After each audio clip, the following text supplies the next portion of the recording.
بسم اللہ الرحمن الرحیم۔ السلام علیکم ناظرین، ابتدا کے ساتھ میں ہوں آپ کا میزبان سبوق سید۔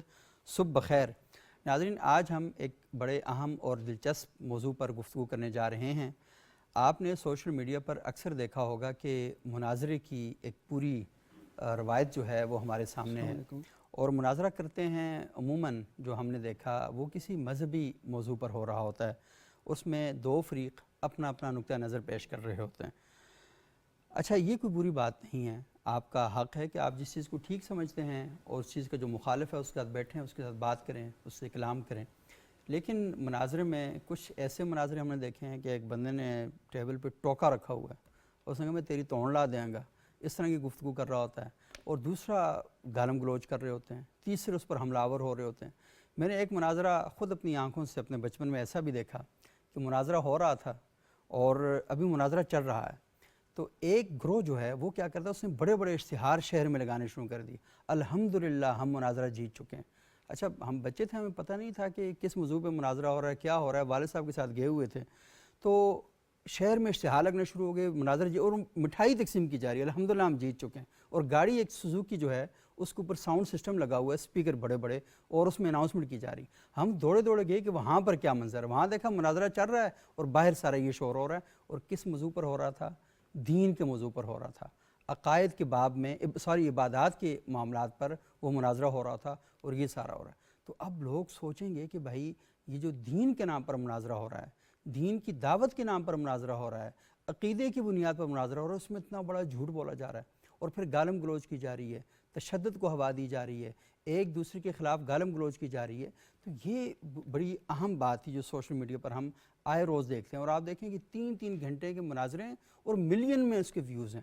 یعنی ہماری قوم بھی ماشاءاللہ اتنی فارغ ہے کہ اس کے پاس اتنا ٹائم ہے کہ وہ 3 گھنٹے کے مناظرے دیکھ رہی ہے، اور ان مناظروں کے اندر کوئی علم کی بات نہیں، کوئی عمل کی بات نہیں، ایک دوسرے کے خلاف باتیں ہو رہی ہیں۔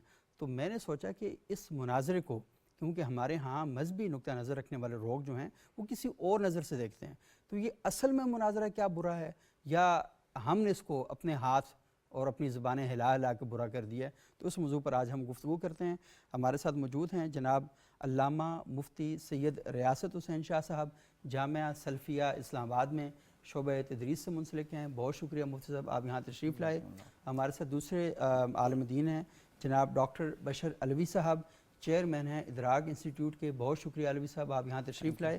اور ہمارے سے تیسرے معزز مہمان ہیں جناب مفتی شکیل احمد صاحب، الہدا اسلامک سینٹر اسلام آباد سے ان کا تعلق ہے، یہ وہاں سے تشریف لائے ہیں۔ بہت شکریہ مفتی شکیل احمد صاحب آپ کا۔ شاہ صاحب، مجھے بتائیے گا کہ لفظ مناظرہ اصل میں ہے کیا؟ الحمدللہ رب العالمین والصلاة والسلام علی اشرف الانبیاء والمرسلین، اما بعد۔ عربی سے کچھ نہ کچھ تعارف رکھنے والے لوگ اس بات کو جانتے ہیں کہ وہاں پہ فعل اور پھر اس کے بعد فعل مضارع اور جو ترتیب آتی ہے، ناظرہ یناظر مناظرۃ۔ صحیح۔ یہ مناظرہ کا مطلب ہوتا ہے ایک دوسرے سے بحث مباحثہ کرنا، جیسے ہم کہتے ہیں مجادلہ کرنا، صحیح، دلائل دینا اور دلائل لینا، دوسرے کسی کو اپنی بات سنانا اور دوسرے کی بات سننا کسی بھی اختلافی مسئلے میں۔ اور قرآن مجید میں اللہ تعالیٰ نے اس بات کا ذکر بھی کیا ہے، وَجَادِلْهُمْ بِالَّتِي هِيَ أَحْسَنُ، کہ اگر آپ کی کوئی بات نہیں مان رہا اور وہ اپنے دلائل رکھتا ہے تو آپ اسے اپنے دلائل پیش کریں، وہ آپ کے دلائل سنیں اور اس کے دلائل آپ سنیں۔ اس کو کہتے ہیں نا، دوسرے لفظوں میں ہم کہہ سکتے ہیں کہ دوسرے کی سننا اور اپنی سنانا۔ صحیح۔ لیکن ہمارے مناظروں میں ہوتا ہی ہے کہ اپنی سنانی ہے، دوسرے کی سننی نہیں ہے۔ خیر، اس حوالے سے ہم بات کرتے ہیں کہ اس کے ایک بڑے مزے کی بات ہے، ایک مناظرے میں ایک دوست کہنے لگا کہ میں نے تمہاری بات نہیں سنی۔ اس نے کیا وجہ؟ اس نے کہا کہ اب تو ماننی پڑ جائے مجھے، جی اس لیے میں سنتا ہی نہیں۔ تو بنیادی طور پر ہمیں یہ سمجھنا چاہیے کہ دعوت کے طریقوں میں سے، اس سے پہلے بھی ایک پروگرام میں ہم نے اس بات کا ذکر کیا کہ دعوت کی اہمیت کیا ہے اور باقی چیزیں، تو دعوت کے سلسلے میں سب سے پہلے ایک شخص وہ ہے جس کو آپ نے دعوت دی، کوئی کام کہا اور اس نے آپ کی بات پہ لبیک کہا اور آپ کی بات مان لی۔ دوسرا شخص وہ ہے کہ جس کو آپ نے دعوت دی، اس کے کچھ سوالات ہیں، اشکالات ہیں، اعتراضات ہیں اس کے ذہن میں، اور وہ کہتا ہے میرے ان سوالوں کا جواب دے، میں آپ کی بات مان لوں گا۔ اور تیسرا شخص وہ ہے کہ جس کو آپ جب دعوت دیتے ہیں تو وہ آپ کو دعوت دے رہا ہے، وہ کہتا ہے ایسے کریں، آپ کہتے ہیں نہیں ایسے کریں۔ تو یہ اختلاف ہو گیا۔ اس اختلاف کا پیدا ہو جانا یہ کوئی بڑی بات نہیں ہے، بلکہ اختلاف تو انسانوں کی فطرت میں ہے، ایسے ہی ہے کیونکہ بالکل۔ آپ دیکھیں ہر انسان کی ذہنی استعداد بھی برابر نہیں ہوتی، صحیح۔ اسی طرح جس ماحول میں وہ پلتا ہے بڑا ہوتا ہے وہ ماحول بھی ایک جیسا نہیں ہوتا، اسی صحیح۔ طرح اس کے پاس جو علم ہے وہ علم بھی ایک جیسا نہیں ہے، برابر نہیں ہے۔ تو بہت سارے ایسے اسباب ہیں کہ جن کی وجہ سے ذہن مختلف ہوتے ہیں، آراء صحیح۔ مختلف ہو جاتی ہیں، لیکن دوسرے کی رائے کا احترام کرنا اور صحیح۔ اپنی رائے کو پیش کرنا، اس کا طریقہ اور سلیقہ انسان کو آنا چاہیے۔ اور اگر اس تیسری سٹیج پہ ہم پہنچ جاتے ہیں کہ ہمیں دوسرا اپنے دلائل دے رہا ہے اور ہم اپنے دلائل دے رہے ہیں، تو قرآن مجید کہتا ہے فَإِن تَنَازَعْتُمْ فِي شَيْءٍ فَرُدُّوهُ إِلَى اللَّهِ وَالرَّسُولِ، دین کے کسی مسئلے میں اگر تمہارا کوئی اختلاف ہو جاتا ہے، کوئی اختلاف پیدا ہو جاتا ہے، آپ کی رائے اور ہے دوسرے کی رائے اور ہے، صحیح۔ تو فرمایا کہ پھر اس کو اللہ اور اس کے رسول کی طرف لوٹاؤ، اللہ اور اس کے رسول سے فیصلہ کروا لو۔ صحیح۔ تو یہ جو طریقہ کار ہے مناظرے کی صورت میں، اگر یہ شرعی اصولوں کے شرعی اصولوں کو مد نظر رکھتے ہوئے کیا جائے تو اس میں بہت سارے خیر کے پہلو بھی ہیں، لیکن اگر شرعی اصولوں کی بجائے انسان اپنی واہ واہ کے لیے اور جو مفاسد اور خرابیاں ان کے لیے کرتا ہے تو یہ دین کی بھی بدنامی کا باعث بنتا ہے، مناظر کی بھی بدنامی کا باعث بنتا ہے، اور پھر دیندار لوگوں کی بدنامی کا باعث بھی بن جاتا ہے۔ صحیح، بہت شکریہ آپ کا۔ اچھا بشر علی صاحب، مجھے بتائیے گا کہ مناظرے کی اصل روایت جو ہم دیکھتے ہیں، یعنی قرآن سے جو انہوں نے دلائل پیش کیے، وہ تو اصل میں ان لوگوں کے حوالے سے تھے کہ جو دین پر اشکالات یا کچھ فہمی کا شکار تھے، اور وہ ان سے کہا جاتا کہ ہماری دلیل یہ ہے، تو وہ آگے سے کوئی نہ کوئی الٹی بات لے کر آ جاتے۔ بنی اسرائیل میں ایسے لوگوں کا ذکر، بنی اسرائیل کے اندر جو ایسے لوگ تھے ان کا ذکر بھی کیا گیا کہ ان کو حکم دیا گیا کہ گائے کی قربانی کرو، تو وہ آگے سے طرح طرح کی باتیں لے کر آنا شروع ہو گئے اور اپنے لیے مزید مشکلات جو ہیں وہ پیدا کرنا شروع ہو گئے۔ تو آپ تھوڑا سا بتائیں کہ جو اصل ہے مناظرہ، جسے قرآن اپنی اصطلاح میں مجادلہ کہتا ہے، وجادلہم باللتی ہی احسن، دعوت کے اصولوں کے اندر سے ایک یہ ہے، تو وہ اصل میں روایت کیا ہے اس کی؟ دیکھیں، جو صحابہ میں علمی یا فکری اختلافات تھے ان میں کبھی مناظرہ واقع نہیں ہوا۔ اچھا، ڈسکشنز ہوتی تھی، تبادلہ خیال ہو جاتا تھا، اور پھر ایک دوسرے کی آراء کا احترام تھا صحیح، باہمی ایک علمی روایت کے طور پہ۔ صحیح، تو دین کا حکم اور ایک ہے دینی رائے، دونوں میں فرق ہے۔ صحیح، دین کا حکم وہ اس کی نسبت صرف اللہ اور اس کے رسول صلی اللہ تعالیٰ علیہ وسلم سے ہے، کہ ان کی اتھارٹی ہے کہ جن کا حکم کے طور پہ کوئی چیز ہمارے سامنے ہوگی۔ صحیح، اس حکم کو انڈرسٹینڈ کرنے میں اختلاف رائے واقع ہو سکتا ہے، ٹھیک، اس کی کیفیت متعین کرنے میں۔ تو یہ ساری جتنی بھی ڈومین ہے یہ اصل میں انسانی علم کی صحیح، یا فقہی آراء کی ڈومین ہے، ان کا درجہ احکام کا نہیں ہے۔ تو ہمارا چونکہ مسلکی جو ذہن ہے یہ دینی ذہن سے مختلف ذہن ہے۔ مسلکی ذہن، اس کا مسئلہ یہ ہے کہ وہ ایک روایت ہے پیغمبر علیہ السلام سے منسوب کہ امت میں 73 فرقے ہوں گے، ان میں سے ایک حق پہ ہوگا۔ صحیح، تو اس بنیاد پہ انہوں نے اپنا ایک تحریکی یا مسلکی وہ ایجنڈا بنا دیا صحیح، کہ وہ انا الحق اس کیفیت میں ہم ہیں، یعنی ہر مسئلے کی کلیم کرتا ہے وہ حق میں ہوں اور میرے علاوہ یہ جہنمی گروہ ہیں باقی۔ صحیح، تو ان کے ساتھ اب میں نے اس طرح نہیں بات کرنی کہ میں کسی ایک انڈرسٹینڈنگ پہ، ڈسکوری پہ بات کر رہا ہوں کہ میری یہ ڈسکوری ہے اس کی وہ ہے اور ایکسچینج ہو جائے آئیڈیاز کا، بلکہ وہ اس نظریے سے کر رہا ہے کہ اپنے اس فہم کو بھی عین دین بناتا ہے اور اس کو حق کے ہم معنی قرار دے کر وہ یہ سمجھتا ہے کہ میں باطل سے لڑنے کے لیے کھڑا ہوں۔ اور پھر وہ ایک دوسری روایت سے سہارا لیتے ہیں کہ جادلہم بالسنہ، کہ ان کے ساتھ اپنی زبانوں کے ساتھ بھی لڑو۔ تو وہ پھر لڑائی کی کیفیت میں جنگ اور محبت میں سب جائز ہے، اس کو لتاڑنا ہے، پچھاڑنا اور یہ ثابت کرنا ہے کہ حق ہم نے ثابت کر لی۔ تو اس کیفیت میں یہ ساری چیزیں وہ رونما ہو رہی ہیں، لیکن بدقسمتی سے یہ دینی تعلیمات کے برعکس ہو رہی ہیں، اور یہ دین کی تعلیم میں کوئی تعلق نہیں ہے۔ ایک بڑا مشہور شعر بھی ہے نا کہ 8-10 کی آنکھ پھوٹی، 8-10 کا سر کھلا، 2 خطیب شہر کی تقریر کا جوہر کھلا۔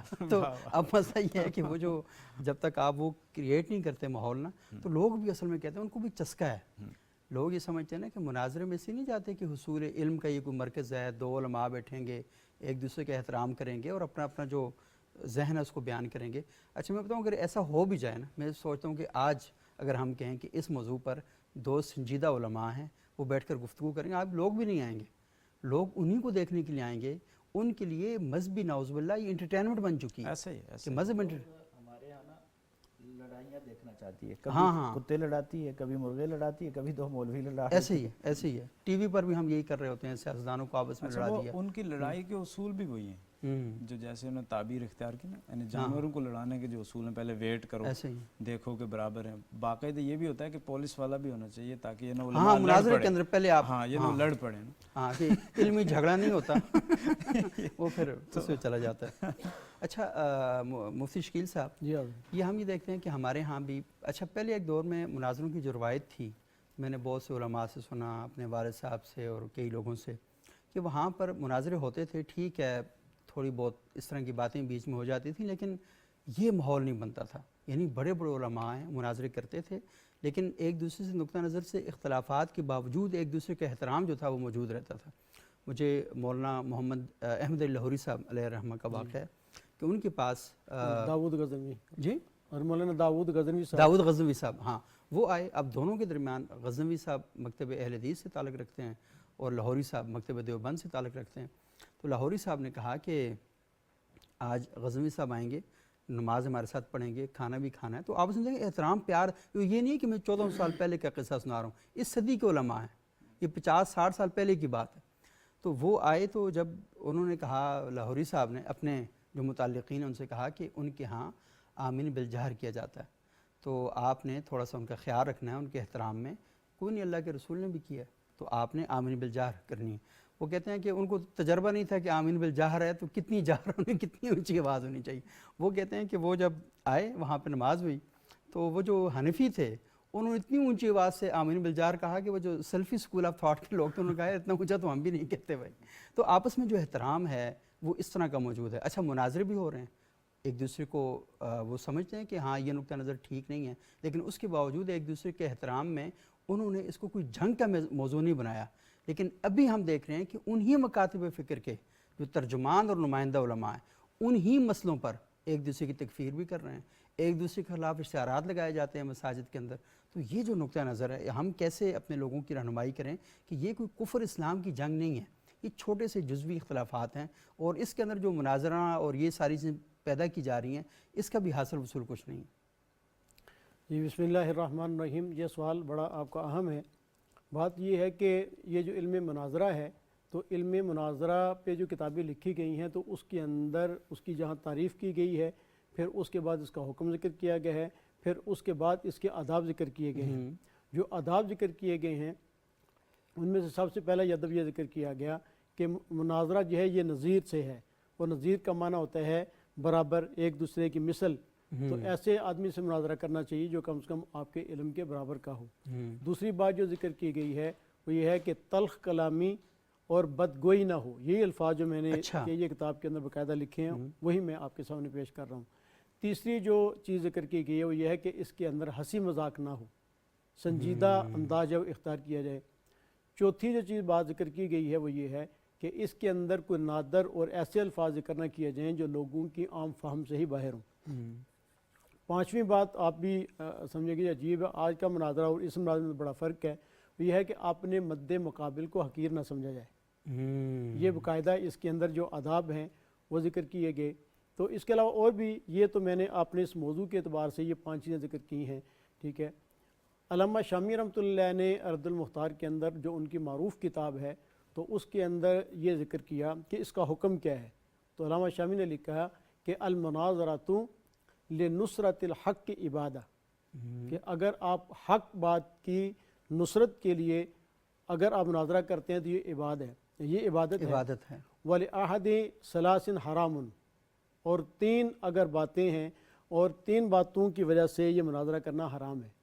پہلی بات یہ لکھی لِقَهْرِ مُسْلِمٍ، کہ کسی مسلمان پر غلبہ پانے کے لیے. اچھا، فرمایا کہ یہ حرام ہے. اور دوسرا یہ ذکر کیا وَلِإِظْهَارِ عِلْمٍ، اپنے علم کے دوسرے پر دھاک بٹھانے کے لیے یہ. اور تیسرا یہ ذکر کیا وَلِنَيْلِ شُهْرَةٍ وَمَالٍ، اپنی شہرت اور مال کو حاصل کرنے کے لیے کرتا ہے تو یہ بھی حرام ہے. آپ یعنی 3 چیزیں حرام ہیں. پہلی بات یہ کہ کسی مسلمان کو ڈاؤن کرنے کے لیے، مسلمان پر قہر کا معنی ہوتا ہے غلبہ پانا. صحیح. ٹھیک ہے، اس پر غلبہ پانے کے لیے. ٹھیک ہے. دوسرے نمبر پہ فرمایا کہ اول اظہار علم، اپنے علم کا اظہار مقصود ہو. ٹھیک ہے، حق بات کی وہ نہ ہو. تیسرے نمبر پہ یہ ذکر کیا کہ یا اب شہرت کے لیے یا مال کو حاصل کرنے کے لیے. تو اصل مقصد یہ ہے کہ ہم مناظرہ کرتے ہیں، بحث مباحثہ کرتے ہیں، اگر میری بات ٹھیک ہوئی تو آپ مان لیں اور آپ کی بات ٹھیک ہوئی تو میں مان لوں گا، میں مان لوں گا، صحیح، ٹھیک ہے۔ یہی وجہ ہے کہ حضرت الامام اعظم محمد علی رحمۃ اللہ کی وصایہ میں لکھا ہے کہ امام صاحب رحمۃ اللہ نے اپنے بیٹے حماد کو کہا کہ میرے بعد آپ نے مناظرہ نہیں کرنا، تو ان کے بیٹے حماد نے کہا حضرت آپ نے تو ساری زندگی مناظرے کیے ہیں، دہریوں کے ساتھ ہم نے مناظرے کیے ہیں جو اسلام کے مخالف بڑے بڑے لوگ تھے، کافی مناظر حضرت کے جو ہم معروف ہیں، مجھے آپ فرما رہے ہیں کہ آپ نے مناظرہ نہیں کرنا، تو آپ نے فرمایا کہ ہمارے دور کے اندر جو مناظرے ہوتے تھے وہ اس لیے ہوتے تھے کہ اگر مثال کے طور پہ ہمارے جو دوسرے مسلک والے لوگ ہیں، شافعی ہیں یا دوسرے، امام شافعی رحمۃ اللہ حربات میں پیدا ہوئے، ان کے ساتھ ہم بحث مباحثہ کرتے تھے۔ اصل میں مناظرہ اب کا حضرت جو لفظ ہم بولتے ہیں اور اس دور کا تھا اس میں تھوڑا سا کافی فرق ہو چکا ہے، یعنی علم المناظرہ، علم الجدل، علم البحث، یہ تین نام جو ہے وہ ایک ہی چیز کے ایک ہی چیز کے، آپس میں ہم مباحثہ کرتے تھے، اور مقصود یہ ہوتا تھا کہ اگر اس کی بات درست ہوئی تو میں مان لوں گا اور میری بات درست ہوئی تو دوسرے مسلک والے بھی مان لیں۔ اہل علم کے درمیان یہ مناظرے چلتے رہتے تھے۔ آپ نے خلفۂ عباسیہ کا سنا ہوگا کہ ان کے دربار کے اندر ایسے ہوتے، مامون کے دربار میں اسی طرح، ہارون رشید کے دربار میں اس طرح ہوتے تھے، معتزلہ کے ہوتے تھے اور اس طرح، تو اگر ان کی کوئی بات درست لکھتے، لیکن فرمایا کہ اب یہ دور ختم ہو چکا ہے، اب وہی بات ہے کہ اگلے کو چپ کرانا ہے، چاہے بات اس کی سمجھ میں آ بھی نہیں ہو، تو اس لیے میں آپ کو اس سے منع کر رہا ہوں۔ تو علامہ شامی نے فرمایا کہ اگر یہ تین باتیں ہیں تو ان تین باتوں کی وجہ سے یہ مناظرہ کرنا بالکل حرام ہے۔ تو اب ہمیں بھی ان آداب کو سامنے رکھتے ہوئے اور یہ علامہ شامی نے جو حکم بیان کیا اس کو سامنے رکھتے ہوئے تو سوچنا چاہیے کہ کیا مناظرے کے اندر یہ چیزیں موجود ہیں یا نہیں۔ صحیح۔ اچھا، یہ آپ نے بات بیان کی تو میرے ذہن میں پاکستان کی ایک بڑی معروف علمی شخصیت ہے مولانا سید ابو العلا مودودی علیہ رحمہ، وہ آگے انہیں کسی نے بلایا کہ آپ فلانی جگہ آئیں اور آ کر آپ نے کچھ بات کرنی ہے۔ جب وہاں کی تو پتہ چلا کسی بندے کے ساتھ بٹھایا تو انہوں نے کہا آپ کیوں سا مناظرہ کرنا؟ انہوں نے کہا میں تو مناظرے کے لیے نہیں آیا، میں تو بات کرنے کے لیے آیا تھا، لوگوں سے کوئی بات چیت کرنی ہے۔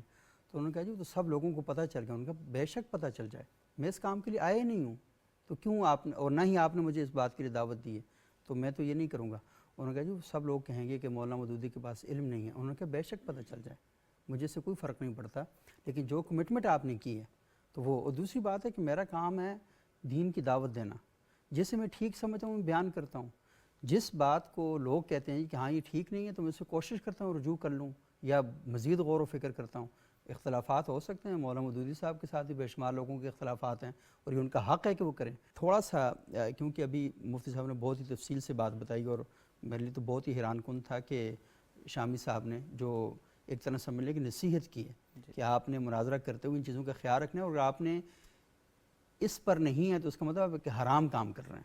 تو یعنی ہم باقی جیسا حرام کاموں سے بچتے ہیں تو شہریوں کو بھی چاہیے کہ وہ ایسے اجتماعات میں مت داخل ہوں کہ جہاں پر یہ حرام کام ہو رہا ہو، اور علماء کو بھی چاہیے کہ وہ اس حرام کام سے بچیں جس کے بارے میں یہاں پر یہ بات بیان کی گئی ہے۔ تو آپ تھوڑا سا مجھے بتائیں کہ یہ جو دینی مزاج کے حامل لوگ ہیں، اب کچھ باتیں تو ایسی ہیں ہمیں تو نہیں پتہ یہ بندہ شہرت کے لیے مناظرہ کر رہا ہے یا دولت کے لیے مناظرہ کر رہا ہے، یہ واقعی علم کے اظہار کے لیے مناظرہ کر رہا ہے، تو لوگوں تک یہ بات، کیونکہ مجھے لگتا ہے کہ آج کا دور مناظرے کا تو رہا نہیں، ہر چیز سوشل میڈیا پر موجود ہے۔ آپ یوٹیوب پہ جائیں، اس ایک سوال میں آپ کو 20 نقطہ نظر جو ہیں وہ مل جائیں گے، جو آپ کو لگتا ہے کہ آپ کے حق کے زیادہ قریب ہے تو اس کو اڈاپٹ کر لیں، اگر وہ آپ کو لگتا ہے کہ اس میں کوئی شکوک ہیں تو اپنے علماء کے پاس سے جا کے پوچھ لیں جی میں نے عمل کرنا ہے۔ تو یہ جو تماشا گیر فضا ہے اس سے نکل کر عمل کے میدان میں کیسے داخل ہوں؟ اصل میں ہم بنیادی طور پر اس چیز کی طرف جانے کو تیار نہیں ہے کہ ہم نے عمل کیا کرنا ہے۔ صحیح۔ آپ دیکھیں ایک بندہ نماز نہیں پڑھ رہا، صحیح، لیکن وہ مناظرے کے چیلنج بھی کر رہا ہوگا اور مناظرے کی دعوت اپنے عالم کو بھی جا کے دے رہا ہوگا اور دوسری طرف پیغام بھی پہنچا رہا ہوگا کہ فلاں عالم آپ کو مناظرے کا چیلنج کرتے ہیں، اور وہ پھر اپنی غیرت میں آتا ہے، وہ کہتا ہے میں قبول کرتا ہوں، پھر یہ وہ میں فلاں انعام دوں گا، یہ کروں گا۔ جو بندہ عملی طور پر عملی کام سے ہی دور ہے، مناظرے وہ بھی کر رہا ہے، یعنی اس بات پہ تو وہ مناظرہ کرے گا کہ کیا نماز میں رفع الیدین کرنا ہے یا نہیں کرنا، ہاتھ کہاں باندھ رہے ہیں، لیکن اس نے شاید زندگی میں اسے پتہ ہی نہ ہو کہ نماز پڑھنی کیسے اور اس کا صحیح طریقہ کیا ہے۔ ہم اس قدر غافل ہیں، ہم نے جیسے باقی چیزوں کو کھیل تماشا بنایا ہوا ہے، معذرت کے ساتھ ہم نے دین کو بھی زیادہ تر کھیل تماشا ہی بنایا۔ صحیح، ہم نے بندہ وہ سننا ہے جو ہماری مرضی کا ہو، جس کی بات ہمیں اچھی لگتی ہو۔ آپ نے تو پھر ذکر کر دیا کہ آپ نے کچھ مناظرے دیکھے، میرے سے تو دیکھے نہیں جاتے۔ تو مناظرے میں کیا ہوتا ہے، آپ دیکھیں کوئی دوسرے کی بات سننے یا اس کی دلیل کو سمجھنے کی کوشش نہیں کر رہا، وہ اس چکر میں ہے کہ کسی طرح میں اس سے آگے بڑھ جاؤں، بس میرے جو ساتھ میرے مرید آئے ہیں، میرے جو مقتدی آئے ہیں، وہ مجھے یہاں سے اٹھا کے لے جائیں اور فاتح بنا کے لے جائیں۔ صحیح، یہ کوئی بھی حق ماننے کو تیار نہیں ہوتا۔ اگر تو اس لیے میدان سجا ہے کہ آپ نے بھی دلائل دینے، دوسرے نے بھی دلائل دینے، لوگوں کے سامنے بھی وہ دلائل آئیں گے اور آپ مخلص ہیں اپنے طور پہ تو ایک الگ بات ہے، لیکن ہمارے ہاں جو کچھ ہو رہا ہے مارکیٹ میں اس کی بات اگر کریں تو ہم مناظر مسلک بنتے ہیں، اپنے مسلک کی نمائندگی اور مناظرہ تو کرتے ہیں، مناظر اسلام کے لیے کتنے کو لوگ کام کر رہے ہیں۔ اچھا، وہ جو مسلمانوں کے اندر جو فرقے ہیں تو ان کے حوالے سے مناظرہ کرتا ہے، نام اپنا مناظر اسلام رکھا نام رکھ لیں۔ آپ یہ کہیں مناظر حنفیت ہیں، آپ مناظر شافعیت ہیں، یہ کیسے کہہ رہے ہیں کہ اسلام کا مقدمہ تھوڑی لڑ رہے ہیں؟ اسلام تو تب ہوتا کہ آپ کسی غیر مسلم سے بات کر رہے ہوتے، آپ مسلمان سے لڑ رہے ہیں، ہاں وہ اپنی جگہ ٹھیک ہوتے ہیں کیونکہ وہ دوسرے کو مسلمان نہیں سمجھ رہے ہوتے، اس لیے لڑ رہے ہوتے ہیں۔ پھر ہمارے ہاں غیر ضروری مسائل، غیر ضروری میں اس اعتبار سے کہہ رہا ہوں کہ اس سے کہیں زیادہ اہم مسائل ہمارے رکے ہوئے ہیں، پھنسے ہوئے ہیں، ہمیں ان کی ضرورت ہے، لیکن ہم ان چیزوں میں الجھے ہوئے ہیں جن میں الجھنے کی۔ اب ایک جائز کام ہے نا، ایک کہتا ہے یہ جائز ہے، دوسرا کہتا ہے نہیں افضل ہے، اس کام پہ لڑائیاں ہو رہی ہیں، اس کام پہ مناظرے ہو رہے ہیں، اور لوگ عوام قوم یہ دیکھنا چاہتی ہے کہ کس میں بولنے کا دم خم زیادہ ہے، کس میں مناظرہ اور اپنی دلیل دینے کا طریقہ، اور دلیلیں بھی بڑی عجیب ہوتی ہیں، یہ نہیں ہے کہ وہ قائل کرنے کے لیے کوئی قرآن حدیث کی دلیل دیتے ہیں۔ آئی وش کہ میں کچھ دلیلیں یہاں آپ کے سامنے چلاتا تو آپ دیکھنا سر پکڑ کے رہ جاتے، کیا کیا ماشاءاللہ دلیلیں دی جا رہی ہیں۔ اور یہاں پر ایسا بھی ہوا کہ کچھ مناظروں میں میں نے دیکھا ہے کہ بستر ہے نا، بستر میں اسلحہ لے کر گئے ہیں، میں نے اپنی آنکھوں سے دیکھا ہوا ہے کہ مناظرے پر اگر اس طرح فتح نہ سی پھر اس طرح فتح سی، یعنی یہ حرکتیں جو ہیں یہ بھی ہمارے ہاں ہو رہی ہیں۔ لیکن وہی بات ہے کہ آپ نے دین کو نعوذ باللہ انٹرٹینمنٹ بنا دیا ہے، مذاق بنا دیا ہے، اور آپ کے اس رویے کی وجہ سے معاشرے میں دین بیزاری کی جو تحریکیں ہیں وہ پروان چڑھ رہی ہیں۔ لوگ یہ سمجھتے ہیں کہ اس دین نے ہمیں ایک دوسرے کے ساتھ لڑائی کروانے کے علاوہ، جھگڑا کروانے کے علاوہ، فرقہ واریت پھیلانے کے علاوہ کیا دیا ہے۔ اور آپ یہ دیکھ لیں کہ محرم الحرام کا مہینہ جس میں مشرکین مکہ بھی لڑائیاں ترک کر دیتے تھے 4 مہینوں میں، پاکستان کے اندر، ہندوستان کے اندر یا مسلم سوسائٹیز کے اندر جب بھی آتا ہے امن کمیٹیاں بننا شروع ہو جاتی ہیں، پولیس کو زیادہ ہائی الرٹ کر دیا جاتا ہے۔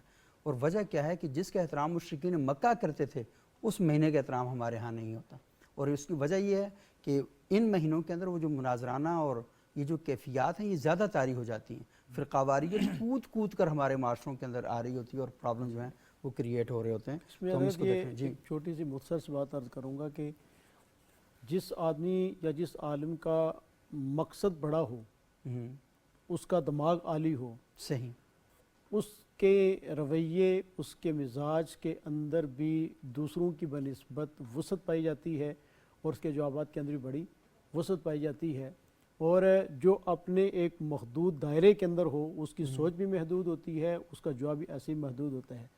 میں ایک مختصر سی مثال عرض کروں گا، سید طاء شاہ صاحب بخاری رحمۃ اللہ علیہ، آپ جانتے ہوں گے تحریک پاکستان کے اندر اور استخلاص وطن میں ان کا کتنا کام تھا، سارے علماء کو، تمام مسالک علماء کو ساتھ لے کے چلتے تھے۔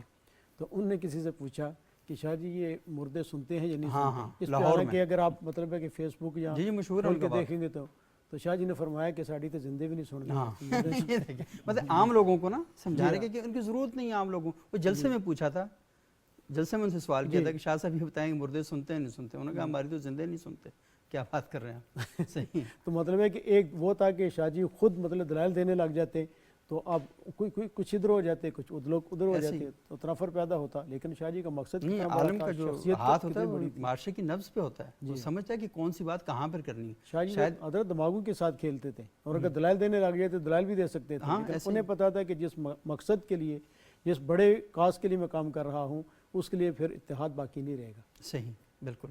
اچھا بشر علی صاحب، آپ تھوڑی سی یہ بتائیں ہمیں کہ جس سوسائٹی کے اندر ہم رہ رہے ہیں تو یہاں پر آج کا جو نوجوان ہے وہ اصل میں بہت تنگ آ چکا ہے۔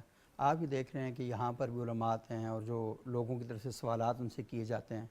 اچھا سوشل میڈیا کو اوپن کر لیں، آپ یوٹیوب پہ دیکھ لیں کہ وہ اس طرح کے بیہودہ سوالات ہیں اور تھم نیل اس طرح کے بنائے جا رہے ہیں کہ جس کے اندر یہ فرقہ وارانہ جو فضا ہے اس کو پروموٹ کیا جا رہا ہے۔ تو ہم اپنی نئی نسل کو کس طریقے سے بتائیں کیونکہ ایک طرف انتہا پسند ہیں اور دوسری طرف ایک اور اس رویے کی وجہ سے انتہا پسندانہ رویہ پیدا ہو چکا ہے. تو ایک طرف دین کے نام پر فراڈ کیا جا رہا ہے, ایک طرف دین بیزاری کے نام پر ایک ایسی تحریک وجود میں آ چکی ہے کہ اب شاید لوگ اظہار تو نہیں کر رہے, لیکن ایک معاشرہ ایسا پیدا ہو چکا ہے کہ جو بہت سخت سوالات کرنا شروع ہو گیا. اس کے سوالات کی ابتدا کچھ علماء کے اس قسم کے مباحث کی وجہ سے شروع ہوئی اور وہ بہت عروج پر اب پہنچ چکی ہے, اور وہ جو اعتراضات ہیں وہ اب سوال علماء سے ہٹ کے کہیں اور نشانے پہ جا رہے ہیں. تو یہ تھوڑا سا بتائیں کہ کیسے ہم اس کو قابو پائیں. دیکھیں مذہب کی پوری علمی تاریخ جتنے تعامل چلا آ رہا ہے ہمارا باہمی جدال کا, تو اس مائنڈ سیٹ سے ہمیں نکلنے کی ضرورت ہے کہ صرف میں ہی حق پہ ہوں اور میرے علاوہ سب باطل, اور میرا حق ہونا اس طرح واضح ہے کہ جس طرح کہ حضور کے سامنے ابو جہل کا باطل ہونا واضح تھا. ہم اس کیفیت میں ابھی نہیں ہیں. اتنی صدیوں کے بحث مباحثوں کے بعد بھی بات وہیں پہ ہے صحیح کہ ممکن ہے میری بات درست ہو اور ممکن ہے کہ اس میں خطا کا امکان بھی ہو, جیسے کہ ائمہ سے منقول ہے, اور دوسرے کی بات میں اس جذبے سے سنوں کہ ممکن ہے اس میں بھی درستگی کا کوئی پہلو ہو, درستی کا, اور میری بات میں خطا. تو جو خطا اور درست اور خطا کی بحث ہے اس کو حق و باطل کا ہم مارکہ نہ بنا لیں. جو تعبیر کی خطا ہے اسے عین دین میں دین کی بغاوت ہم نہ سمجھیں. دین میں رہتے ہوئے اختلاف کو اور دین سے اختلاف کو ہم مکس اپ نہ کریں, اختلاف کی ہم رینکنگ کریں. 3 چھوٹے چھوٹے واقعات ہیں بزرگوں کے. ایک امام غزالی, ان سے کسی نے پوچھا کہ حضور جو آدمی عصر کی نماز نہ پڑھے اس کا کیا حکم ہے؟ تو انہوں نے فرمایا کہ جب آپ پڑھنے جائیں تو اس کو بھی ساتھ لے کے جائیں. واہ, یہ حکمت ہے, یہ حکم ہے اس کا. پھر ایک دفعہ ان سے شیخ الہند محمود الحسن دیوبندی علیہ الرحمہ, ان کو کسی نے زور زبردستی کر کے شاگردوں نے کہا کہ حضرت کچھ واز فرما لے عوام میں. انہوں نے کہا یار میرا مزاج ہی نہیں واز کا, مجھے رہنے دیجیے. تو انہوں نے کہا نہیں حضرت آپ چلیں. تو وہ چلے گئے. وہاں پہ کچھ بات کہتے کہتے انہوں نے کہا کہ ایک جو فقیہ ہے وہ اشد کا لفظ استعمال کیا گیا نا, اشد علی الفی عابد, یا اس طرح کی تعبیر ہے کہ ایک فقیہ وہ 1000 عابد سے زیادہ بھاری ہے شیطان پہ. صحیح, اس طرح کی تعبیر ہے کچھ. تو ایک صاحب مجمع سے اٹھے, وہ بھی بڑے علمی آدمی تھے. انہوں نے کہا جی کہ یہ دیکھیں جس کو اشد کا ترجمہ ٹھیک نہیں آتا وہ اٹھ کے بیٹھ گیا یہاں واز کرنے. تو حضرت نے فرمایا کہ دیکھو بھائی میری دلیل بھی مل گئی اس بات کی کہ واقعی میں واز کے لائق نہیں ہے, تو لہٰذا میں ذرا سائڈ پہ ہو جاتا ہوں. پھر وہ بعد میں پھر ان کے قریب گئے کہ حضرت آپ میری وہ اصلاح فرما دیں کہ میں نے کیا غلط تعبیر اختیار کی. تو انہوں نے کہا جی کہ آپ نے اشد کا معنی وہ کیا بھاری, حالانکہ اس کا بھاری نہیں بلکہ سخت معنی ہوتا ہے, شدید سے. تو پھر انہوں نے فرمایا کہ اچھا ایک اور روایت ہے جس میں فرمایا حضور علیہ الصلوۃ والسلام نے کہ مجھ پہ جب وحی نازل ہوتی ہے تو اشد کا لفظ ہے, تو اس میں بھاری کے معنی میں ہی ہوگا یا کہ مضر یا شدید کے معنی, سخت کے معنی. تو انہوں نے کہا نہیں, وہاں اس نے کہا نہیں آپ نے ترجمہ ٹھیک کیا. تو حضرت نے پھر بھی یہ نہیں کیا کہ پھر آگے سٹیج پہ بیٹھتے لو جی میں نے ثابت کر لیا کہ ہاں. تو اس میں جو للہیت ہے یا خلوص وہ جھلک رہا ہے اس میں. آخر میں کنکلوڈ کرتا ہوں علامہ شبیر احمد عثمانی کے ایک جملے پہ. انہوں نے فرمایا کہ جب آپ بات کر رہے ہوں تو وہ بات بھی حق ہونی چاہیے, آپ کی نیت بھی حق ہونی چاہیے, اور کہنے کا طریقہ بھی حق ہونا چاہیے. تب اس کے کوئی حق نتیجے سامنے آئیں گے. ہم درست چیز غلط طریقے سے کہیں گے, حق کے ساتھ باطل طریقے سے وابستہ ہوں گے, تو نتائج بھی باطل اور غلط ہی سامنے آئیں گے. صحیح, بہت خوبصورت, بڑی اہم بات کی. اور عموماً ویسے ایک اور بھی میں آج کل دیکھ رہا ہوتا ہوں نا کہ ہمارے ہاں اگر کوئی خاص قسم کے جو علماء ہیں نا, جو جیسے ٹی وی کے اوپر بعض اوقات وہ آ جاتے ہیں, تو ان کے سامنے بات کی جائے تو جب وہ دیکھتے ہیں دلیل نہیں ہے نا جواب میں, تو وہ الزام تراشی پر اتر آتے ہیں. ایک بڑے عالم ہیں تو وہ ہمارے صدیق الفاروق صاحب, ان سے کہتے ہیں بتاؤ صیغہ کیا ہے اس کا. بھائی وہ کوئی اور بات کر رہا ہے, آپ اس کے ساتھ وہ والی بات کریں. تو یہ اچھا, مجھے بھی اتفاق ہوا پچھلے ہفتے ایک ٹی وی چینل پر, تو میں نے سورہ ماعون کی تلاوت پڑھی اور ایک خاص سوال تھا اس کا جواب دیا. اس میں انہوں نے کہا آپ نے 6 غلطیاں کی ہیں, ایک مولوی صاحب تھے کراچی کے. تو میں نے کہا کون سی 6 غلطیاں کی ہیں؟ تو اچھا ان کو یہ نہیں, انہوں نے صرف دبانے کے لیے نا کہ میں یہ کر دوں. تو ان سے میں نے کہا میں نے بھائی صاحب تجوید بھی پڑھی ہوئی ہے اور قرآن بھی حفظ کیا ہوا ہے, آپ کو کسی نے غلط یہ بتایا ہے تو مجھے بتائیں کون سی 6 غلطیاں.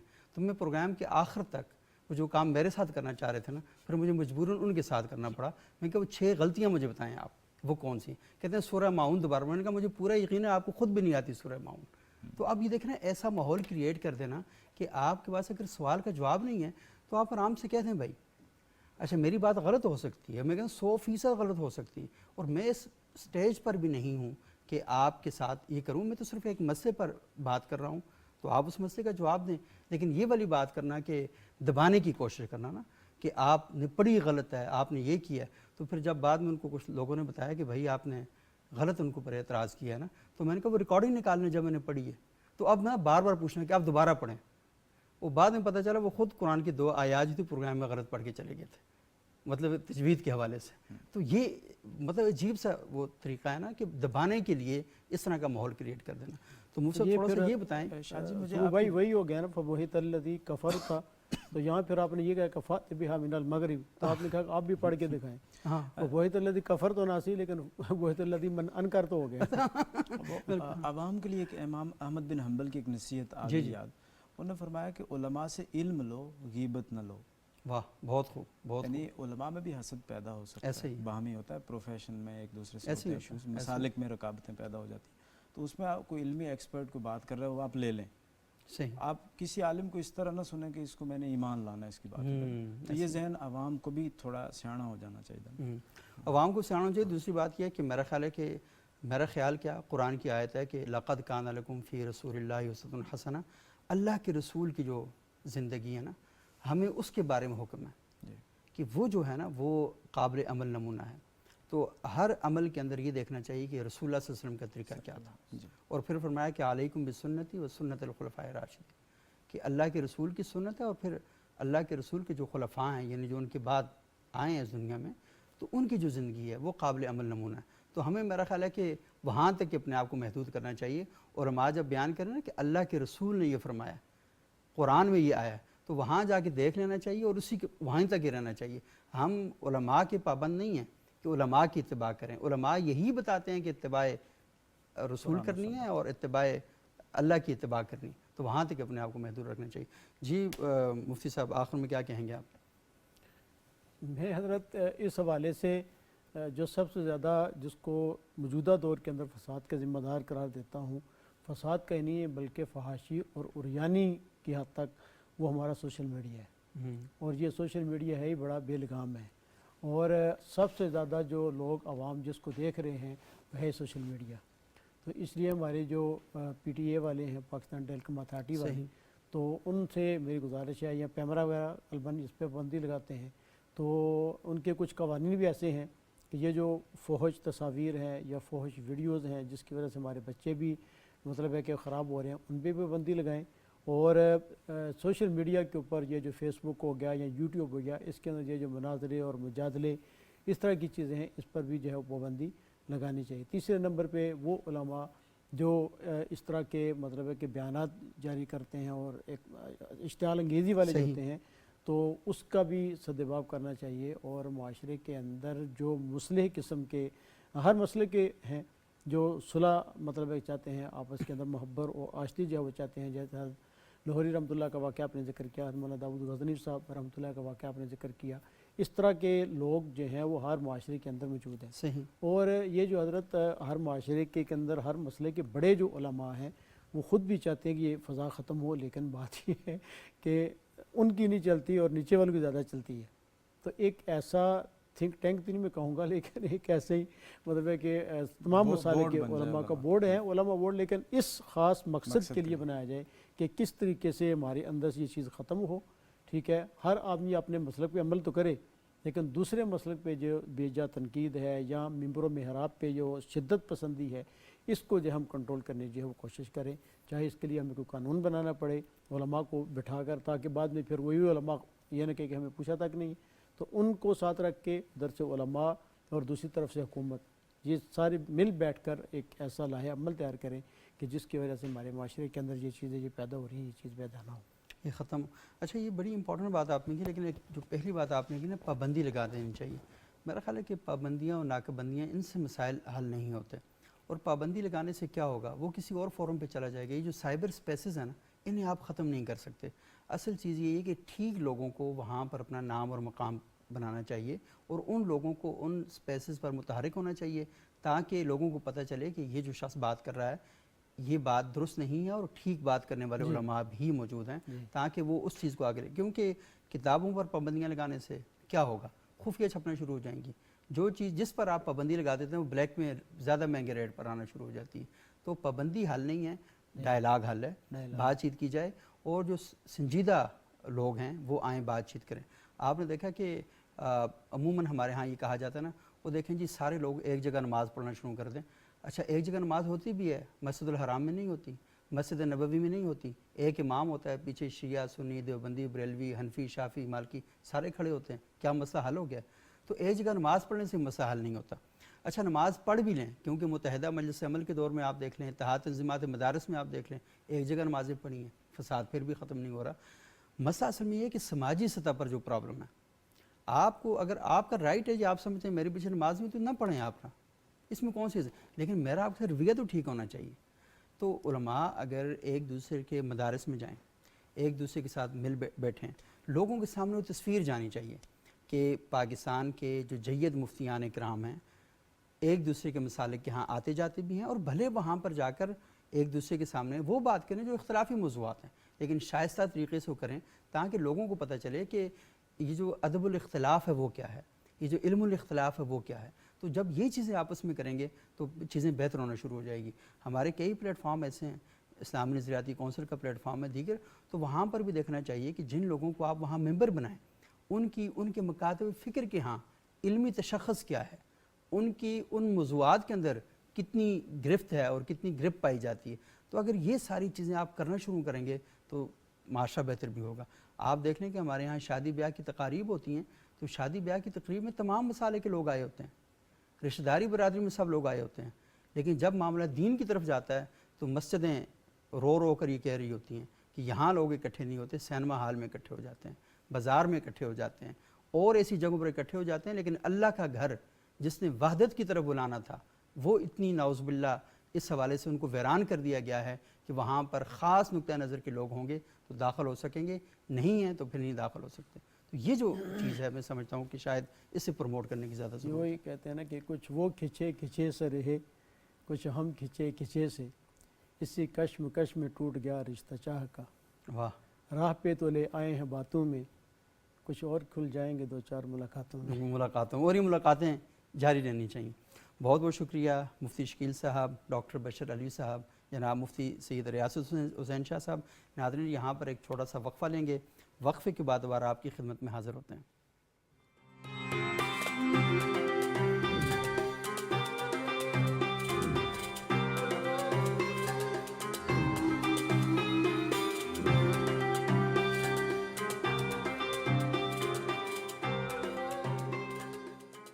ناظرین وقفے سے پہلے آپ نے علماء کرام کی بڑی تفصیلی اور بہت ہی اہم گفتگو سنی کہ مناظرہ کیا ہے، اس کے فوائد کیا ہیں، اس کے نقصانات کیا ہیں، اور ہمیں اپنے معاشرے کے اندر اب کن چیزوں کی طرف زیادہ متوجہ ہونا چاہیے، عوام کو کیا چاہیے کہ وہ کیا اقدامات کریں، اور علماء کرام کو جب لوگوں کے سامنے دین بیان کرنا ہو تو کس طریقے سے بیان کرنا چاہیے، مناظرے کے اصول کیا ہیں، اس کے مبادیات کیا ہیں، اور جب آپ نے کرنا ہے تو کن اصولوں کو اپنے پیش نظر رکھنا ہے.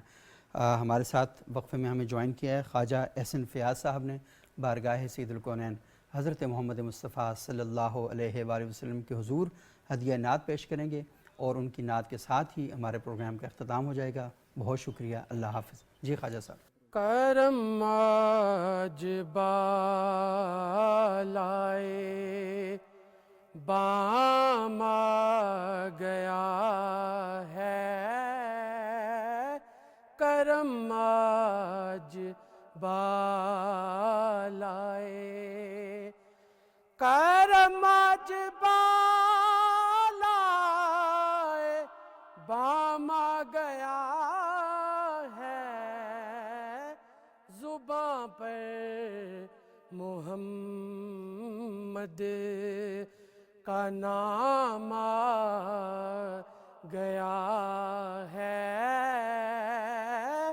زباں پر محمد کا نام آ گیا ہے، کرم آج بالا. درودوں کی بارش ہے کون و مکان میں کہ آج انبیاء کا امام آ گیا ہے، کہ آج انبیاء انبیاء کا امام آ گیا ہے، امام آ گیا ہے، کرم آج بالا۔ مزہ تب ہے سرکار محشر میں کہہ دیں، وہ دیکھو ہمارا غلام آ گیا ہے،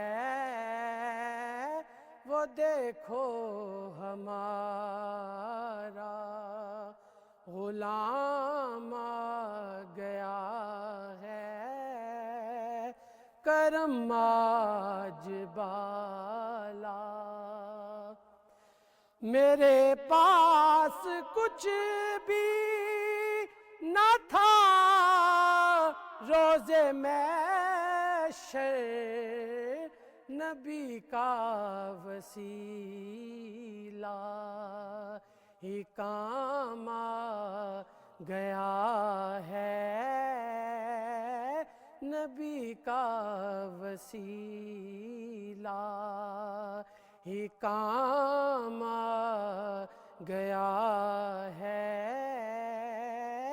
کرم آج بالائے بام آ گیا ہے، کرم آج بالا۔